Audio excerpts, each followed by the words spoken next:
참 그 헌신을 드릴 때 이렇게 또 느끼는 것은 이 다윗이 참 유명한 왕 아닙니까? 그 고향이 베들레헴입니다. 근데 다윗이 왕이 돼서 전투를 할 때 베들레헴 근처였던 것 같습니다. 블레셋의 사람들이 이제 베들레헴의 진영을 이렇게 딱 진출을 지역하고 있기 때문에 이 다윗이 이 베들레헴에 들어가는 것이 사실 어려운 상황인데 자기 고향 근처니까는 그 베들레헴의 우물에서 마시던 물이 옛날 우물물이 생각이 이제 났는지 물을 마시고 싶다는 얘기를 하니까 이 다윗의 충성된 세 부하가 적군 진지를 그냥 한가운데를 충돌해서 뚫고 나가가지고 베들레헴의 우물에서 물을 한 바가지 떠왔습니다. 그래서 다윗에게 마시라고 이렇게 건네줬습니다. 아시죠? 다윗이 어떻게 했습니까? 그 물을 마시질 못합니다. 그러니까 안 마시는 게 아니라 마실 수가 없는 겁니다. 왜 그러냐면은 자기 부하들이 이거 어차피 물 한 컵 아니니까 다 똑같은 물 같지만 의미가 다르다는 것이에요. 의미가 자기 부하들이 그 적진을 한가운데를 그냥 뚫고 나가서 그 물을 퍼온 것은 그들 목숨 걸고 그 물 한 바가지를 또 온 거지 않습니까? 그래가지고 다윗이 이것은 내 부하들의 그냥 물 한 바가지가 아니라 내 부하들의 피입니다. 그러면서 그 물을 자기가 안 마시고 하나님 앞에 이제 따라드렸다고 이렇게 고백이 나오는데 여러분의 드린 헌신이 정말 물 한 바가지 같이 세상 사람이 볼 때는 그렇게 보일지 모르지만은 그 부하들이 정말 목숨을 걸고 그 블레셋 군대를 충돌하고 들어가서 한 바가지 물을 떠온 것 같이 정말 여러분의 생명이 담긴 이런 헌신인 줄 믿습니다. 하나님께서 정말 기쁨으로 여러분의 헌신을 받으신 줄 믿습니다.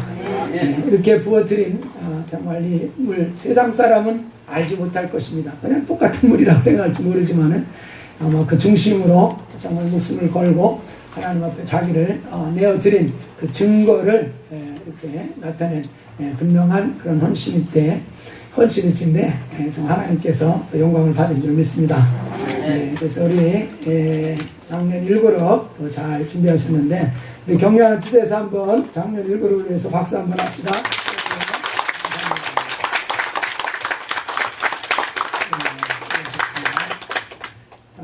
우리 이제 하나님 말씀 보겠습니다. 요한복음 12장 44절에서 50절입니다.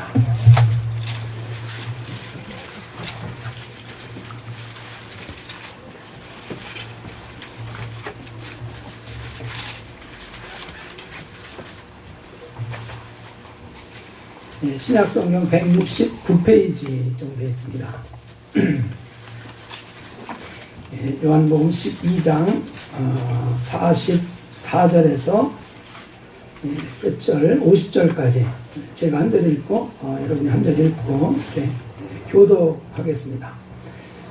예수께서 외쳐 가라사대 나를 믿는 자는 나를 믿는 것이 아니요 나를 보내신 이를 믿는 것이며 나를 보내신 자는 나를 보내신 이를 믿는 것이니라. 나는 빛으로 세상에 왔나니 무릇 나를 믿는 자로 어두움에 거하지 않게 하려 함이로라.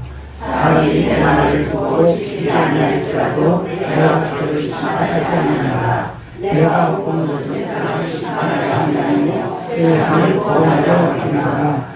나를 저버리고 내 말을 받지 아니하는 자를 심판할 리가 있으니 곧 나의 한 그 말이 마지막 날에 저를 심판하리라.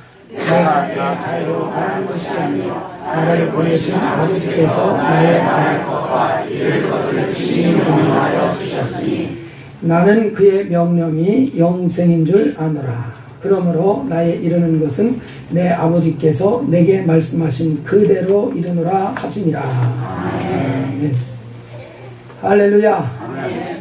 우리 예수 믿는 사람들 영적 생활을 시작한 사람들입니다. 믿기 전까지는 사실 우리가 영적 존재라는 것조차도 잘 이해하지 못하고 인정하지 못하는 그런 그 상태였습니다. 그러다가 우리가 예수를 알고 나서 영적인 세계가 있구나. 우리 육체만 이렇게 있는 것이 아니고 사람은 이 영적인 존재로구나. 이런 것들을 깨닫고 이제 영적 생활이 이렇게 열리게 되어 있습니다. 우리가 영적 생활을 하게 되는데 이 영적 생활 정말 다 성공할 수 있기를 주의 이름으로 축원합니다. 영적 생활 성공해야 됩니다. 정말 세상에서 성공하는 것도 참 좋지 않습니까? 분명히 세상에서 정말 잘 사는 사람과 못 사는 사람이 차이가 있습니다. 삶의 모습이 분명히 달라요. 그런 것처럼 정말 영적으로 생명이 충만한 사람과 영적으로 생명이 부족해서 그 생명이 아주 빈곤한 사람과 아주 현저하게 차이가 있습니다. 그래서 영적 수준이라는 것이 사실 같지 않습니다. 함께 이렇게 예배를 드린다고 할지라도 영적인 그 신앙의 수준이라고 하는 것이 똑같지 않다는 얘기입니다. 우리가 한 자식이, 한 부모 밑에서 자식이 여러 명 이렇게 태어나도 그 자식들이 다 같습니까? 참 신기할 정도로 다릅니다. 참 그 부모님이 같은데 그 자식들이 태어나는 거면은 저희도 이제 뭐 애가 하나인 사람들은 비교할 수가 없을 겁니다. 같은지 다른지 비교가 안 될 텐데요. 저희는 무려 3명이나 되지 않습니까? 그래서 3명을 가만히 이렇게 보면은요, 다 다릅니다. 진짜 달라요. 신기할 정도예요. 신기할 정도. 그러니까 궁금하시면은 많이 나보시기 바랍니다. 확인해 보고 싶으면 많이 다릅니다. 그렇처럼 영적으로도 달라요. 그래서 우리 정말 영적으로 잘 자라고 영적으로 정말 하나님이 원하시는 그 큰 아주 높은 이런 수준에까지 잘 올라가야지 되는데 그렇게 하려면은 이제 무엇이 필요하냐? 기초를 잘 놔야 된다는 사실입니다. 기초를 잘 놔야 된다는 것이요. 지난주에 정말 큰 이슈 중에 하나가 이 노벨상 발표가 있었지 않습니까? 이 노벨 과학상이 발표가 됐는데 일본에서 한 화학상인가를 탔습니다. 근데 일본은 벌써 노벨 과학상을 탄 사람이 19명이라는 겁니다. 근데 한국은 몇 명이 탔습니까? 한 사람도 탔습니다. 한 사람도. 그래서 그 점수로 계산하면 19대 0이라는 거예요. 이게 왜 이렇게 이 격차가 벌어지느냐? 여기에 대해서 이야기를 할 때마다 나오는 말이 있습니다. 뭐냐면은 기초를 잘 다져야 된다. 학문의 기초를 잘 다져놔야 그 학문이 계속적으로 발전을 해나가서 세계적인 과학자가 나올 수가 있는데 이 기초를 잘 다지지를 않으니까 처음에는 잘하는 것 같은데 나중에 가면은 다 한계에 부딪혀가지고 세계적으로 훌륭한 이런 사람이 나오지를 못한다는 것입니다. 한국 교육이 어때서 그런 얘기를 합니까? 주로 주입식 교육, 뭐 암기식 교육 이런 얘기 많이 하죠. 그리고 입시 위주의 교육, 그러니까 대학 들어가기 위한 그런 그 교육을 시키는 것이 목적이 되다 보니까 잘 이해하고 그 원리들을 하나하나 터득시킬 여유가 없습니다. 그럴 여유가 없어요. 그냥 얼른 머릿속에 외워가지고 그냥 써먹는 거, 그거에 급급하고 바쁘기 때문에 이게 아주 큰 세계적인 그런 과학자들이 나오지 못한다. 그래서 아주 기본을 잘 이렇게 다지는 이런 그 교육을 해야만 한다. 이런 반성을 사실 많이 하지 않습니까? 지난 한 2주 전에요, 우리 교회 저 집사님, 권사님 그 자제분이 결혼을 해서 갔습니다. 그런데 주례하는 사람이 없어가지고 깜짝 놀랐습니다. 아니 어떻게 주례하는 사람이 없이 결혼을 하나? 그랬더니 저희 집사람이 참 저보고 무식하다 그러더라고요. 요즘 한국의 유명 그 트렌드가, 결혼식 트렌드가 주례 없이 하는 거랍니다. 이게 제가 유행에 좀 뒤져서 죄송합니다.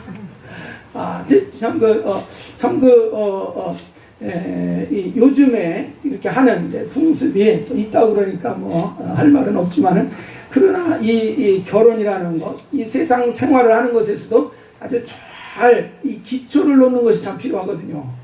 기초를 놓아야지 돼요. 그 기초, 우리 삶의 기초가 무엇이냐?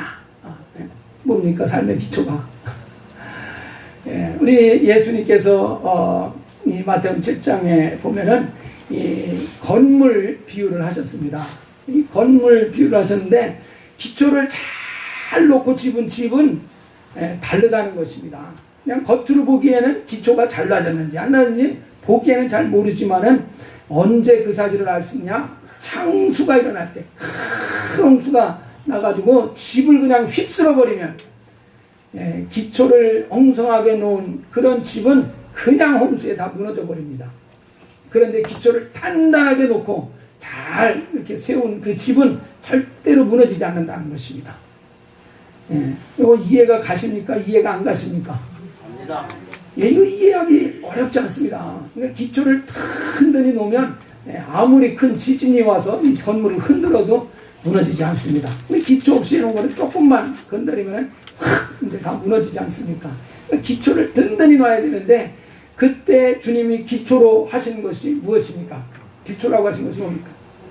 내 말을 듣고 행하는 자는 그랬습니다. 주초를 반석 위에 놓는 지혜로운 사람과 같다 이렇게 말씀하셨어요. 그러니까 반석 위에 우리 인생을 정말 기초를 놓는 방법, 그것이 뭡니까? 내 말을 듣고 행해야 된다는 것입니다. 그냥 부지런히 일만 하고 그냥 행동만 하는 것이 그게 능사는 아니다 이 말입니다. 세상에서는 그렇게 가르치죠. 그저 열심히 부지런히 일만 하면은 그것이 참 재산이 된다. 그렇게 이제 가르칩니다. 근데 주님은 그것보다 더 깊이 말씀을 하셔요. 내 말을 듣고 행하는 자라야. 그러니까 그 말씀을 듣고 그 들은 대로 움직여야, 그래야 그게 자기의 인생을 세우되 주초를 든든한 주초를 놓고 그렇게 집을 짓는 것과 같다 말씀하셨어요. 그러니까 어떤 인생들을 보면은 정말 이 중장년에 가가지고 그냥 한없이 무너지는 인생들도 보지 않습니까? 정말 세상에서 유명하고 높은 지위에까지 올라갔던 사람들이 하루아침에 그 인생이 와르르 다 무너지는 사람 보지 않습니까? 뭐가 문제입니까? 이게 인생의 기초가 잘 안 나진 겁니다. 기초가 잘 안 나졌어요. 신앙생활도 마찬가지입니다. 정말 영적 생활 보면은 기초를 제대로 이해하고 기초를 제대로 잘 놓고 신앙생활을 하면은 그 신앙생활이 절대로 흔들리지 않습니다. 제가 조금 이해할 듯 하면서도 이해를 못하는 것이 있어요. 믿음이 줄어든다는 얘기입니다. 그 말이 어떤 때는 이해가 될 것 같으면서도 이해가 안 가요. 믿음이 뭐 풍선입니까? 예? 커졌다 줄어졌다 커졌다 줄어졌다 이거 아니거든요. 예? 믿음이라는 걸 잘 이해를 못한 겁니다. 그거는 믿음은 이렇게 풍선이 아니에요. 믿음은 마치 이 주초와 같은 것이거든요. 주초 같은. 근데 주초가 커졌다 줄어졌다 커졌다 줄어졌다 이건 기초가 아닙니다. 이건 기초를 잘못 놓은 것이에요.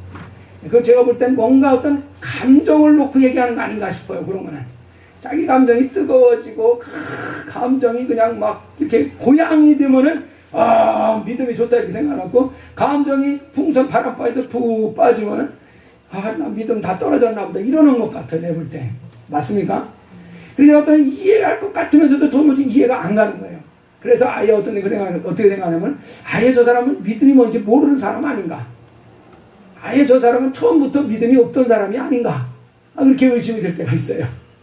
이 믿음이라는 것은 그렇게 고무풍선이 아닙니다. 믿음이 이렇게 반석이라고 그랬는데, 기초라고 그랬는데, 기초가 그렇게 흔들려가지고 그걸 어디다가 쓰겠습니까? 여러분 기초석을 고를 때 정말 그 풍선같이 물렁물렁한 걸 기초로다가 쓸 수 있습니까? 아주 단단한 돌을 정말 부에다가 놓고서 그 위에 세우지 않습니까? 기초는 그렇게 이렇게 물든 것이 기초가 아닙니다. 그래서 예수님께서는 내 말이, 예수의 말씀이 반석이다 그렇게 말씀하셨습니다. 말씀이 반석이라는 것이요, 말씀이 기초라는 것이요, 기초. 그래서 그 말씀을 듣고 행하는 사람, 그러니까 듣지 않고 막 그냥 자기 마음대로 막 행하는 사람도 있어요. 듣고 행하지 않고 그냥 자기 마음, 자기 열심으로 막 하는 사람들이 있어요. 그거는 기초가 없는 거라는 얘기입니다. 바로 잘 그분의 말씀을 듣고 그 들은과 말씀에 따라서 움직이는 사람, 행동하는 사람이어야, 그래야 그가 기초가 잘 놓여진 인생입니다. 우리가 처음에 창세기 2장 7절에 보면은 하나님께서 흙으로 사람을 지으시고 코에 생기를 불어넣으심으로 그 사람이 생명이 됐다고 그랬습니다. 그 생명이 된 사람을 아담이라고 그럽니다. 이 아담이라는 단어는요, 보통 명사이면서 고유 명사입니다. 보통 명사라는 말은 영을 가진 사람, 사는 영이라는 그 말이 아담입니다. 이런 차원에서 우리도 전부 아담입니다. 우리도 다 아담이에요. 아담. 그런데 특별히 처음에 영을 가진 사람을 지어서 에덴 동산에 살게 했던 그 사람, 바로 그 특정한 사람을 부를 때도 아담이라고 부릅니다. 그래서 이때는 고유명사인 것입니다. 그래서 아담이라는 말은 보통 명사이면서 고유명사예요. 이 아담에게 하나님이 명령하셨습니다. 동산에 있는 나무 다 먹어도 좋다. 그렇지만 선악을 알게 나무 실과는 먹지 말아라. 먹으면 정령 죽으리라 그랬습니다. 그러니까 아담이 이 말씀대로 이 선악과를 먹지 않으면은 죽지 않습니다. 죽지 않아요. 그러나 그것을 먹으면은 아담이 아무리 건강해도 그는 죽습니다. 그러니까 아담이 살고 죽는 것이 어디에 달려 있습니까? 하나님의 말씀에 달려 있습니다. 더 구체적으로 말하면 그 명령을 순종하느냐 순종하지 않느냐 요거에 따라서 그 아담이 살 수도 있고 죽을 수도 있는 것입니다. 그러니까 벌써 하나님의 말씀이 생명이라는 걸 알 수 있지 않습니까? 죽고 사는 것을 좌우하는 이런 그 능력이라는 걸 분명히 가르쳐 줬습니다. 그러니까 순종하면 사는 거예요. 순종하면 사는 거예요. 그러니까 불순종하면 죽는 겁니다. 그래서 그분의 말씀이 바로 생명이라는 것, 그분의 명령이 아담의 생명이라는 것을 잘 보여줍니다. 근데 그 아담이 잘 지키다가 나중에 선악과를 따먹었어요. 그러니까 그 아담은 죽습니다. 아담은 죽습니다. 바로 그 아담은 이제 도저히 다시 그 죽음이라고 명하신 말씀에서 그가 벗어날 수 없는 죽음이 그에게 작정이 된 것입니다. 그런데 둘째 아담이신 예수께서 이 땅에 오셨습니다. 예수 그리스도시죠. 예수 그리스도께서 이 마리의 몸에서 태어나셔서 30년 동안 사생애를 가시다가 이제 30세쯤 되었을 때 공생애를 시작하지 않습니까? 침례로부터 침례를 받으시고 물 위에서 올라오셨습니다. 성령이 충만히 임하셨습니다. 그 다음에 바로 광야로 나가서 40일을 금식하시고 마귀에게 시험을 받으셨습니다. 그러고서 무슨 일이 일어났습니까? 바로 이 침례 요한이 옥에 갇히는 일이 발생을 했습니다. 아직 죽은 것은 아니죠. 이렇게 옥에 갇히는 일이 발생하는 것을 보시면서 이제 본격적으로 공생애를 시작하시는데 그 공생애를 시작하면서 맨 처음 명하신 말씀이 뭡니까? 마태복음 4장 17절에 나오죠. 이때로부터, 그러니까 이때라는 것은 침례 요한이 옥에 이제 갇힌 그때를 얘기합니다. 그때부터 예수께서 비로소 전파하여 가라사대 회개하라 천국이 가까웠느니라 하시니라. 바로 예수께서 하시는 말씀은 하나님의 말씀입니다. 우리가 읽은 본문 말씀에 보십시오. 44절 예수께서 여쭤가라사대 나를 믿는 자는 나를 믿는 것이 아니고 나를 보내신 이를 믿는 것이다. 나를 보는 자는 나를 보내신 이를 보는 것이다. 그분의 말씀하시는 모든 것들, 그것은 또 내 말이 아니라 하나님의 말씀이다. 49절 내가 내 자의로 말하는 것이 아니고 나를 보내신 아버지께서 나의 말할 것과 이럴 것을 친히 명령하여 주셨다 그랬습니다. 그러니까 예수 하시는 말씀은 전부 하나님의 말씀입니다. 바로 저 에덴 동산에서 아담에게 선악을 알게 한 나무 실과 먹지 말아라 이렇게 명하신 게 하나님 말씀인 거 믿으시면 아멘 합시다. 바로 그 하나님이 예수를 통해서 또 말씀을 하시는 겁니다. 같은 하나님이 이 예수를 통해서 이 사람에게 또 명령하시는 것입니다. 바로 아담에게, 바로 사람에게, 영을 가진 사람에게 명하셨습니다. 그것이 뭐냐면은 회개하라 하는 것이 이것도 똑같이 명령으로 되어 있죠. 회개하라 그랬어요. 그래서 우리가 회개해야 되는 이유가 뭡니까? 이 기초가 잘 되어 있습니다. 기초가 잘 되어 있어요. 왜 회개해야 되느냐? 그러면은 보통 사람들은 내가 살기 위해서 회개를 해야 되죠. 그 말이 틀린 건 아니에요. 그러나 정말 정확하게 이해한 것은 아닙니다. 조금 다릅니다. 조금 부족합니다. 내가 살려면은 회개를 해야 된다. 이 말도 틀리지는 않지만 100%왜 이 회개를 해야 되는지에 대한 그 이유로서는 이게 뭔가 100%에서 한 1%가 부족하다는 것입니다. 내가 살기 위한 그것 이전에 정말 어떻게 보면 내가 죽더라도 우리는 회개해야 될 것입니다. 왜 회개를 해야 되느냐? 바로 하나님께서 명령하셨기 때문에 그렇습니다. 우리가 회개하는 이유 다른 것이 아니에요. 가장 근본적인 아주 근본적인 이유는 뭐냐? 하나님이 회개하라고 하셨기 때문에 그렇습니다. 하나님이 회개하라고 했기 때문에 회개를 우리는 하지 않으면은 불순종하는 사람이 되는 겁니다. 아담이 선악을 알고 나무 실과를 먹지 말라고 그러는데 먹은 거 이게 불순종 아닙니까? 근데 회개하라 명했는데 회개하지 않으면은 똑같이 뭐 하는 거냐면 불순종하는 겁니다. 그게 큰 문제를 가져오는 것이고 그게 큰 바로 죄가 되고 있습니다. 똑같은 불순종이라 이 말이에요. 선악과를 따먹는 것이나 회개를 하지 않는 것이나 이 똑같은 불순종에 해당합니다. 여러분 이 불순종이라는 것이 굉장히 심각한 죄라는 것에 대해서 이 사울왕을 통해서 잘 보여주셨습니다. 사울도 분명히 하나님이 말씀을 주셨습니다. 전능하신 하나님이 사무엘 선지자를 통해서 그 사울에게 분명히 명하셨어요. 아말렉에 가서 전투를 할 때 사람들도 다 죽이고 짐승들도 다 죽여라, 진멸하라 이렇게 명하셨습니다. 근데 사울이 가서 전쟁을 할 때 그 말씀대로 했어야지 순종한 것인데 그걸 그렇게 안 했습니다. 짐승들 중에 값어치 안 나가는 것은 다 죽이고 값어치 나가는 좋은 것들은 다 살려서 챙겼습니다. 그리고 다 죽이라고 그랬는데 아말렉의 왕 아각을 생포해 온 것입니다. 이게 참 사람의 심리인 것 같아요. 여러분 전쟁에서 다 죽이는 것이 더 전공이 크겠습니까? 적장을 확 생포해 오는 것이 전공이 더 큽니까? 생포하는 게 더 이게 전공이 큰 거거든요. 전과가 더 큰 것이거든요. 그러니까 아각 왕을 죽이지 않고 생포해 온 것입니다. 전과가 더 크니까. 그래서 의기양양해가지고 사울이 돌아오지 않습니까? 주님이 명령하신 것보다도 더 200% 나는 순종을 했다. 아마 처음에는 그렇게 생각했을 겁니다. 그렇지만은 사무엘이랑 만났을 때 사울왕을 어떻게 말합니까? 잘했다고 그럽니까? 잘못했다고 그럽니까? 사무엘이 크게 사울을 꾸짖지 않습니까? 이 불순종하는 것이 얼마나 심각한가. 그래서 사무엘이 가로되 여호와께서 번제와 다른 제사를 그 목소리 순종하는 것을 좋아하신 같이 좋아하시겠사옵나이까.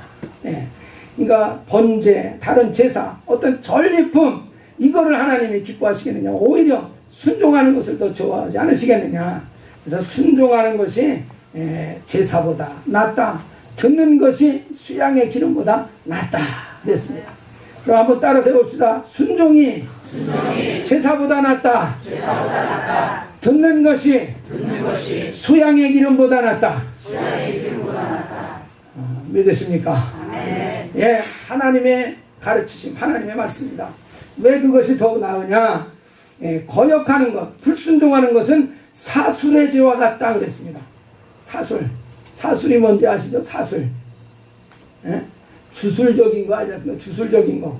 이런 거와 같은 죄라는 것입니다. 완고한 것은 자기 고집대로 하려고 하는 거, 자기 생각대로 끝끝내 밀고 나가려고 하는 그런 거. 이것은 불순종하는 것이죠. 이것은 사신 우상에게 절하는 죄와 같다 그랬습니다. 예수 믿으면서 정치로 다니는 사람이 있다는 얘기를 들었어요. 여기도 혹시 그런 분 계십니까? 이게 참 보통 신앙 가진 사람 볼 때는 우습게 여길 것입니다.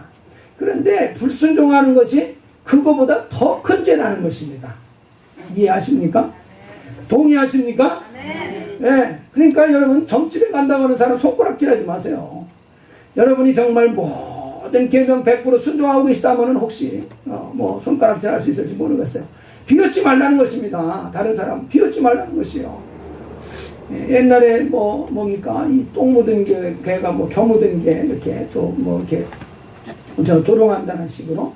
여러분 지금 내 입장이 그럴 입장이 아닙니다. 내 입장이 그럴 입장이 아니에요. 정말 순종하지 않는 이것이 정치에 가서 정치는 것보다 더 심각한 죄라고 사무엘은 증거해줬습니다. 그러니까 우리가 순종하지 못하는 것에 대해서 참 이거 얼마나 이것에 대해서 우리가 정신을 차리고 이거 얼마나 심각한 일인가를 우리가 잘 깨달아야 됩니다. 순종하지 않는 것이 얼마나 심각한 일. 그래서 이 회개하라, 회개하라 명하신 이 말씀에 대해서 우리가 회개할 이유는 우리가 살기 위한 것이라는 것도 맞지만은 더 근본적으로 회개해야 될 이유는 그분이 뭐 하셨기 때문에요? 명하셨기 때문이랍니다. 명하셨기 때문에. 그래서 순종해서 회개하는 사람과 그냥 나는 내가 살기 위해서 회개해야 된다고 하는 사람과는 차이가 있습니다. 무슨 차이가 나타나겠습니까? 회개하라 명령에서 그 명령이 정말 하나님의 명령으로 자기 영혼 속에 받아들여져서 그 명령에 순종해서 회개한 사람, 그 사람은 하나님과의 관계가 회복된다는 사실입니다. 관계가 회복이 돼요. 그러나 나는 살아야 돼, 나는 살아야 돼. 그래서 살기 위해서 자기가 회개한 사람, 이 사람은 하나님과의 관계가 회복되는 것까지는, 효과까지는 나타나기 어렵습니다. 그것은 제대로 나타나지가 않아요.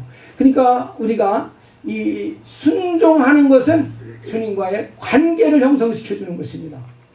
근데 순종과 상관없이 그냥 내가 행동하는 것은 주님과의 관계를 회복시켜주는 것과는 아무런 상관이 없어요. 그래서 나무가 이렇게 덧붙여진다는 말씀을 하시지 않습니까? 그분과 관계가 형성된다는 것은 나무가, 이 가지가 나무에 잘 붙어 다니는 것과 똑같은 것입니다. 그래서 우리가 이 순종을 하는 것이 그래서 생명이라는 것입니다. 순종하는 것이 생명. 회개를 하는 것 자체가 생명이 아니고 순종하는 것 자체가 생명입니다. 구별이 되십니까? 회개하는 것도 물론 이해하실 겁니다. 무슨 말인지 이해할 것이요. 정말 생명은 순종하는 것이 생명이다. 순종하는 것이 생명이다. 그러니까 순종하는 바로 그 속에서 주님과의 관계가 회복이. 그러니까 우리가 순종한다는 것 자체가 벌써 그분을 주인으로 인정하는 것이고 그분을 우리의 구원자로 인정하는 것입니다. 순종하는 것이 그분을 인정하는 것이에요.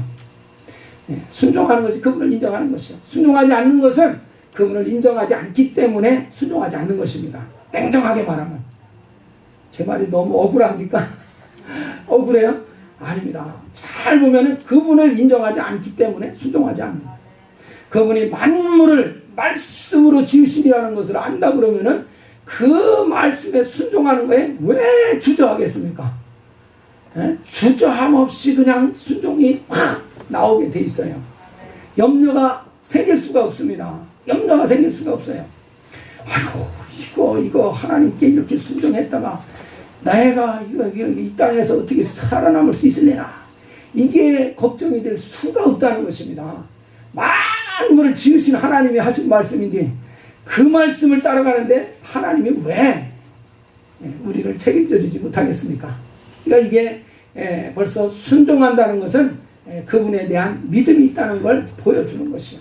순종한다는 것. 그래서 참 중요하다는 것입니다. 바로 우리가 이 회개하라는 말씀, 이 말씀을 받아들이느냐, 받아들이지 아니하느냐, 순종하느냐, 순종하지 아니하느냐, 이거에 따라서 죽은 아담이 살 수도 있고 다시 그냥 계속 죽은 상태로 남아있을 수도 있다는 것이에요. 그래서 바로 주의 말씀, 바로 이 회개하라는 것, 많은 사람들이 말할 수 있어요. 세상 사람도 회개라는 말 사실 씁니다. 세상 사람도 회개라는 말 쓰지 않습니까? 자, 이제 좀 각성하셔. 법정에 가면은 판사들이 자, 이제 피고는 다 이제 그만큼 자기의 죄를 뉘우친 것 같은데, 그러면서 뭔가 그 뉘우치는 것에 대한 얘기들을 하고 그럽니다. 그렇지만 법관이 회개하라고 그래서 회개하는 것과 예수가 회개하라고 해서 회개하는 것은 다르다는 얘기입니다. 그건 다르다는 것이에요. 그러니까 내가 지금 누구 말을 듣느냐 하는 것이에요. 누구 말을 듣느냐. 누구 말을 듣느냐. 우리 아버지도 그랬는데, 예수님도 그러네. 그러면은, 두 분이나 얘기했으니까 따라야지. 이것도 온전한 것이 아닙니다. 바로 예수의 말씀을 듣고 그 말씀을 순종하는 그것이 생명입니다. 그것만이 생명이에요. 이것이 잘 이해가 되면은, 여러분, 신앙이라는 것이 풍선같이 안 됩니다. 풍선같이 될 수가 없어요. 제가 볼 때는. 아무리 생각해도 그렇게 될 수가 없어요. 신앙이라는 거는. 아주 분명하고 견고한 반석이기 때문에 그렇습니다. 그래서 이제 주님께서 처음에 명하신 말씀을 우리가 순종하면 우리 영혼이 분명히 소생되고 우리 영혼이 다시 살아나는 이런 은혜가 부어집니다. 아담이 불순종해서 죽었습니다.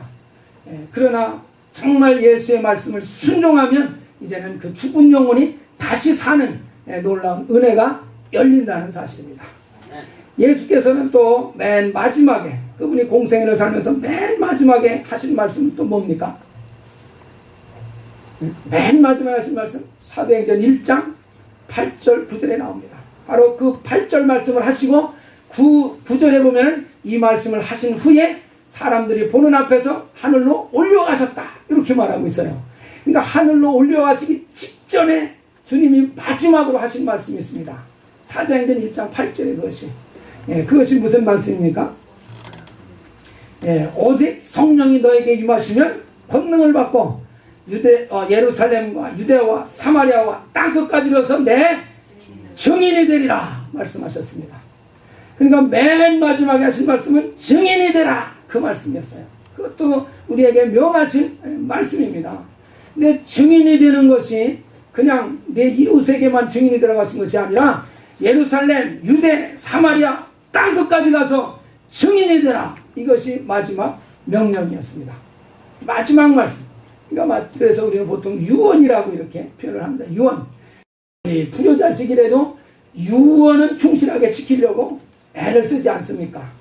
그게 그 유언의 그 가치입니다. 유언의 그 무게라는 사실이에요. 그러니까 우리가 예수를 믿었으면은 다른 것은 못하더라도 이 말씀은 신경을 써야 될 줄 믿습니다. 이게 유언이니까. 근데 여러분 생각해 보세요. 예수께서 하늘로 올려시기 직전에만 이 얘기를 하신 게 아닙니다. 예수님께서 부활하신 첫날 그 밤중에 제자들에게 나타나셨습니다. 그때 나타나셔서 제자들에게 해주신 말씀 중에 하나가 뭐냐면은 아버지께서 나를 보낸 것 같이 나도 너희를 보내노라 말씀하십니다. 비슷한 똑같은 현장의 말씀을 누가복음에서는 정말 회개를 통해서 구원을 얻는 이 회개가 예루살렘으로 시작해서 모든 민족에까지 전파될 것이 기록되어 있다. 그래서 첫날 밤에 나타나셔서도 하신 말씀이 뭐냐면은 내가 너희를 보내는데 예루살렘으로부터 시작해서 모든 민족에게 너희를 보낸다 하는 말씀을 그때도 하셨습니다. 그때도 하셨어요. 근데 그때만 한 것이 아니라 제자들이 또 갈릴리로다가 가지 않습니까? 중간에 또 회의가 들었는지 해가지고 그 갈릴리로 떠납니다. 근데 갈릴리에 예수님께서 명하신 산이 있었어요. 그 산에 제자들이 갔을 때 거기서 예수님이 지상명령을 말씀하셨습니다. 거기서 말씀하신 거예요. 그것이 마태복음 28장에 기록이 되어 있습니다. 그러니까 우리가 예수님이 가서 모든 족속에 복음을 전하라 하신 이 명령은 한 번 한 말씀이 아니란 얘기예요. 시간을 잘 살펴보면 성경을 시간대별로 잘 살펴보면 이건 한 번 얘기한 게 아니에요. 여러 번 말씀을 하셨어요. 그러니까 부활하셔서는 온통 이 얘기를 하실 것입니다. 이것을 위해서는 성령을 받는 것이 꼭 필요하다. 그러니까 성령을 받고 그 다음에 모든 민족에게로 나가라. 이것이 부활한 뒤에 예수님의 핵심 메시지였습니다. 이게 핵심 메시지였습니다. 우리 침례교인들은 아주 좋은 신앙을 가지고 있습니다. 뭐냐? 침례를 받는 것입니다. 침례를 받는 것. 바로 성경에 예수께서 밝히 명령하신 것이 아버지와 아들과 성령의 이름으로 침례를 주고 이렇게 말씀하셨습니다. 그래서 헬라어에는 밥티조라는 단어를 썼어요. 이 밥티조라는 것은 물에 잠기는 것입니다. 배가 난파돼서 그 바다에 가라앉는 것, 그것을 말할 때 밥티조라는 단어를 씁니다. 그래서 예수님이 아버지 아들과 성령의 이름으로 침례를 주라 이렇게 명하신 것. 우리 마태복음 28장 19절 그 한 단어를 순종하기 위해서 목숨을 거는 것이 침례교인들 아닙니까? 그렇게 목숨을 걸어왔던 것이 침례교인들입니다. 어떤 사람들은 뭘 그렇게 중요하냐, 그게 뭘 그렇게 중요하냐, 침례나 세례나 큰 차이가 없지 않느냐 이렇게 뭐 쉽게 생각하는 경우도 있습니다. 그렇지만은 우리가 이 침례 하나를 순종하기 위해서 목숨을 걸은 사람이 한 명이 아니고 두 명이 아니고 5천만 명, 6천만 명이라는 사실을 생각해 보십시오. 이건 보통 일이 아니거든요. 2차 대전 때 민간인까지 다 합쳐서 사망한 사람이 5천만 명입니다. 그렇다고 한다면은 이거 침례 받아라 이것 때문에 세례 받으라고 세례 받으면 살려주고 침례 받으면 죽인다는 것이 이 천주교의 그 교리 아니었습니까? 교리. 교황이 세례 교리를 확정하고 모든 세계 교회가 그 세례 교리를 따르도록 법을 정했는데 이 일부의 사람들은 예수의 명하신 말씀은 침례다. 그러니까 그 침례를 받는 것이 주님의 말씀대로 하는 신앙이다. 그래서 교황의 그 정한 교리를 따르지 않고 그냥 성경대로 예수님 말씀하신 대로 받았다가 죽은 사람들이 그렇게 숫자가 많다는 얘기예요. 그러니까 이것은 그냥 넘어갈 일이 아니라는 것이요. 그냥 넘어갈 일이 아니에요. 그래서 우리가 이 하나를 놓고도 목숨을 건다면 여러분이 가서 모든 족속의 복음을 전하라는 이 명령에 대해서는 우리가 어떻게 해야 되겠습니까? 이거는 뭐 더 말할 거 없지 않습니까? 더 말할 거 없잖아요. 그래서 우리가 정말 이제 이 말씀을 순종하는 이것이 꼭 필요한 이 말씀을 순종할 때 다른 민족에게 소망이 있습니다. 다른 민족을 살리는 역사가 나타날 수 있다는 것이요. 그런데 이 말씀에 대해서 우리가 관심을 갖지 못하는 것은 우리에게 뭔가 유익이 되는 것 같지 않기 때문에 그런 측면이 있는 것 같아요. 그런 측면이 있는 것 같아요. 정말 성경에서 마태복음 8장 19절에서 그러므로 너희는 가서 이렇게 말했습니다. 모든 족속을 제자 삼으라 그랬습니다. 가야 됩니까? 가지 말아야 됩니까? 가야 돼요? 가지 말아야 돼요? 가야 됩니다. 왜 가야 됩니까? 그렇죠. 가라고 명하셨으니까 가는 것입니다. 바로 순종이 제사보다 낫습니다. 뭔가 가려면은 비행기 값도 많이 들고 효율적이지 않은 것처럼 생각될 수 있습니다. 여러분, 효율적인 것을 따지자는 것이 아닙니다. 생명은 그 효율에 있지 않다는 사실입니다. 생명은 효율에 있지 않아요. 효율성에 있지 않아요. 생명은 뭐에 있습니까? 순종에 있습니다. 순종에 생명이 있어요. 생명이 충만하기를 원하시면 아멘 합시다. 그러면은 순종하시기 바랍니다. 내 속에 왜 생명이 빈곤해집니까? 효율을 따지기 때문에 빈곤해지는 거예요. 효율을 따지기 때문에 빈곤해져요, 영혼이. 신앙생활 멀리까지 그렇게 차 타고 가 기름 달리면서 옆에 문 열으면 교회 있는데 거기 가지 뭐. 이게 뭡니까? 효율을 따지는 것이거든요. 그러니까 그 영혼은 생명이 빈곤해질 수밖에 없어요. 그 사람 몇 번 옆에 교회 나가지만 몇 번 나가고는 것으로 끝입니다. 그 사람 절대로 유지 못합니다. 한 번 효율을 따진 사람은 그것으로 끝납니까? 발전하게 돼 있어요. 두 번 효율성을 따지고 세 번 효율성을 따지다 보면 그냥 누워 자는 게 더 효율적인 것 같지 않나?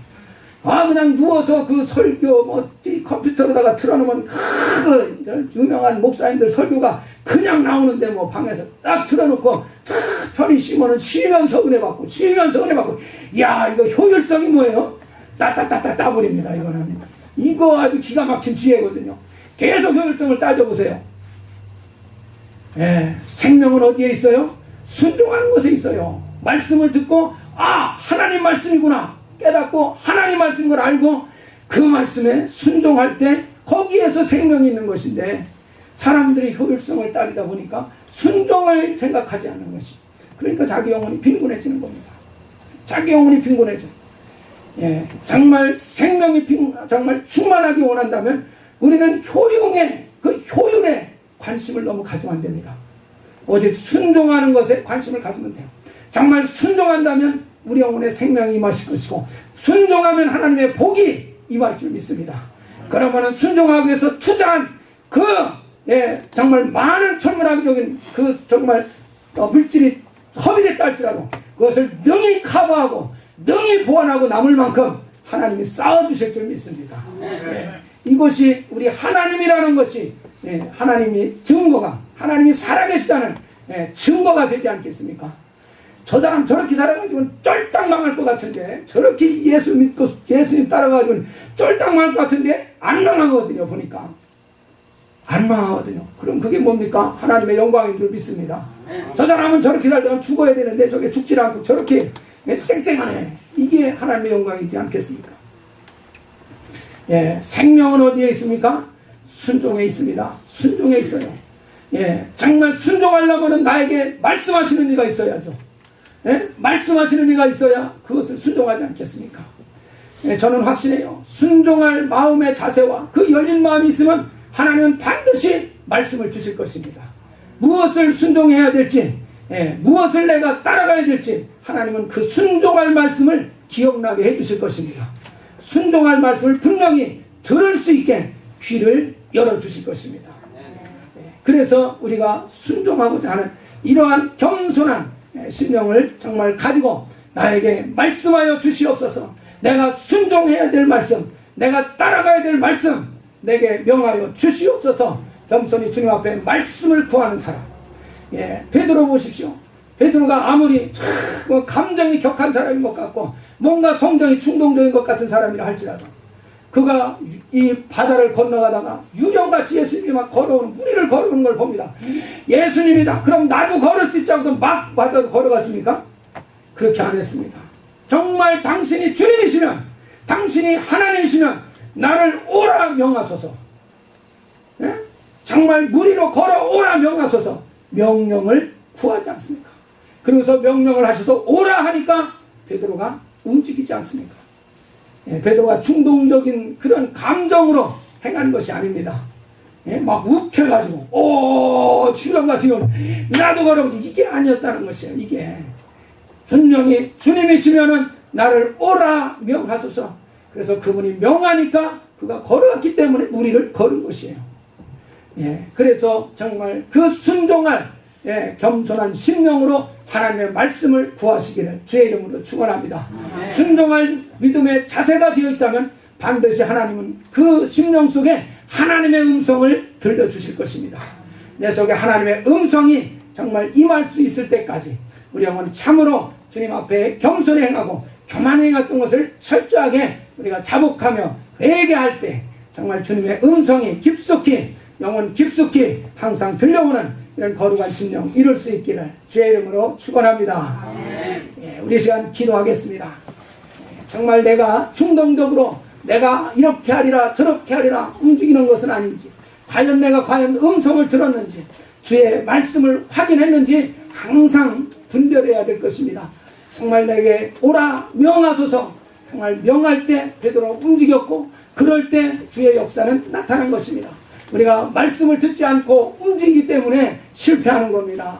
말씀이 임하지도 않았는데 그냥 감정으로 움직이기 때문에 실패하는 것입니다. 믿음에는 실패가 있을 수 없습니다. 그러면 그건 하나님의 말씀이 아닌 것입니다.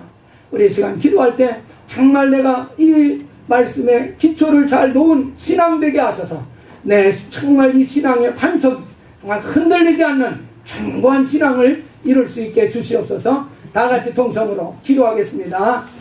하나님 아버지시여, 참으로 우리가 이제 신앙의 이 기초를 잘 깨닫게 해주시고 잘 이해할 수 있게 하여 주시옵소서.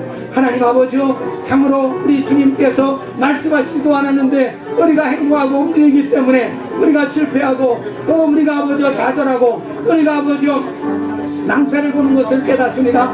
정말 하나님의 말씀은 넘지 못함이 없는 말씀이요, 정말 그 하나님의 말씀은 그대로 되어지는 것이 하나님의 말씀인 줄 믿습니다. 이 하나님의 말씀 위에 우리를 잘 건축할 수 있게 해주시옵소서. 진리 위에 우리를 건축할 수 있게 해주시옵소서. 반석 위에 우리 영혼을 건축할 수 있는 지혜로운 자가 되게 하여 주시옵소서. 우리 영혼 깨워 주시옵시고 우리 영혼 온전한 믿음 위에 설 수 있도록 도와 주시옵소서. 지혜를 주시옵소서. 성령으로 끌어 주시옵시고 성령으로 인도하여 주시옵소서. 함께 하시고 은혜 풀어 주시옵기를 간절히 원하고 예수님의 이름으로 기도합나이다. 하나님 아버지, 주 예수의 말씀을 듣고 행하는 사람은 정말 주초를 반석 위에 놓은 지혜로운 사람 같으리라 말씀하셨습니다.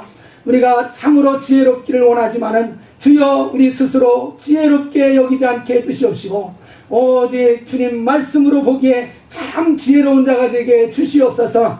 우리 주님의 명하신 말씀을 들을 수 있는 귀가 열리게 해주시옵시고 모든 그 들은 바 말씀을 따라서 순종하여 나아가므로 정말 우리의 신앙이 반석 위에 세워질 수 있게 주시옵소서. 그러므로 우리의 믿음이 요동치 아니하고 흔들리지 아니하고 계속해서 정말 성장하고 또 주의 영광을 보는 귀한 믿음 되게 하여 주시옵소서.